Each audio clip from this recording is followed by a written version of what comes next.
Welcome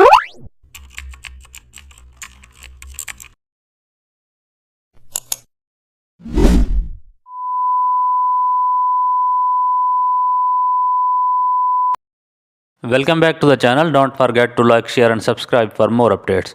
Today we will create clean curved dividers for website UI using stroke path. Start with the pen tool and draw a simple clean curve.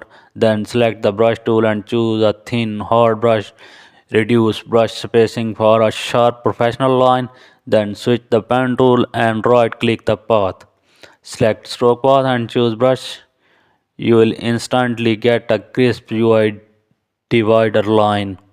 Duplicate the line and add a shadow for depth, and also apply color overlay for matching brand colors. Lower opacity to make the divider subtle. Repeat this process to create multiple dividers. This method keep your UI